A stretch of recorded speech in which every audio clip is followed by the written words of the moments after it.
Thank you, Mr. Chairman. I want to thank the witnesses for their testimony today. I'd like to direct my questions to Mr. Diamond and Mr. Mack. Our chairman, Mr. Frank, has proposed the creation of a systemic risk regulator. Excuse me. And in your testimony, Mr. Diamond, yours, Mr. Mack, both of you endorsed the concept of a systemic risk regulator. I'd like to ask you several questions and then just turn it over to you for the balance of the time.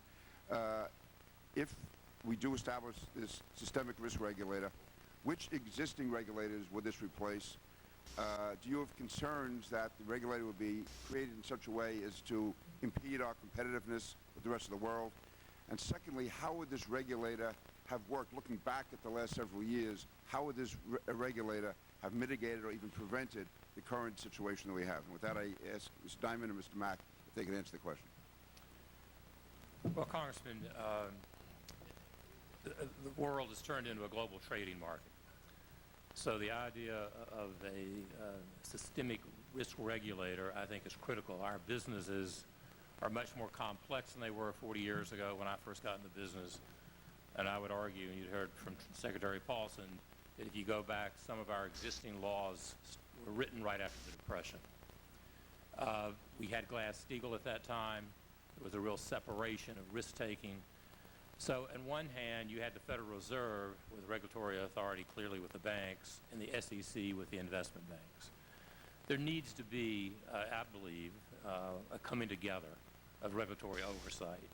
So that's at the first level, and I think it's up to a number of hearings and discussions on how that takes place. But I would like to see a combination of some of our regulators. If you go back a very short time ago, the New York Stock Exchange had a regulatory arm, and ASD had a regulatory arm, and they put it together as FINRA.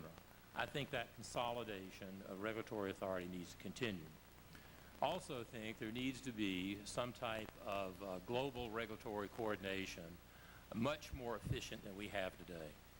And again, that's complicated because each country, especially the major companies where we're doing trading or sales, and not just for the investment banks, but clearly for the banks also. The coordination, I think, is critically important.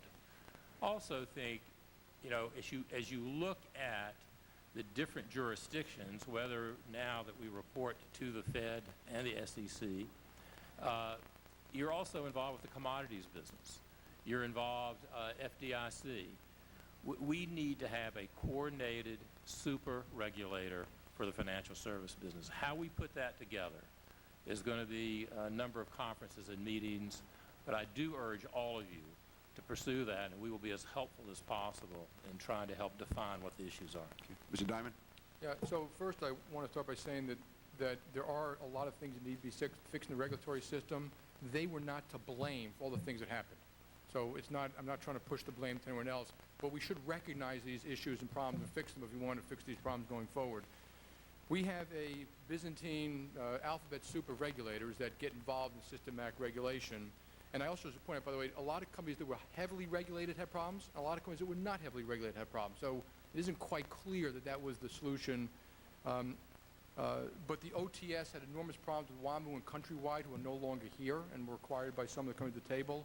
Fannie Mae was regulated by the, I forgot the name at the time, but it's got a different name today. We have the SEC, the CFTC, the OCC. A lot of unregulated businesses that caused some of the problems. So in the mortgage business, the unregulated mortgage part of the business was far worse than the regulated part, which was in the commercial banks. And I think it would have been good to have been taking a good look at that. And some other problems were caused by insurance companies that really weren't under the jurisdiction of a regulator that was into the global capital markets, as well as AIG and some of the monoline. So I think it would be a tremendous benefit to have one regulator looking at anything that can cause systematic risk, that is constantly looking for things like that and trying to look around the corner. And it should be a U.S. system and globally coordinated. But it doesn't have to obviously be exactly the same in every single country. I think there's a regulator who kind of does a lot of this already, which is the Federal Reserve. I think if you try to invent a new one, it'll take a long time. And I think they do have the capability, the people, the knowledge, and maybe should have a broad mandate to do this too. In the few seconds left, any of you opposed to having a systemic risk regulator?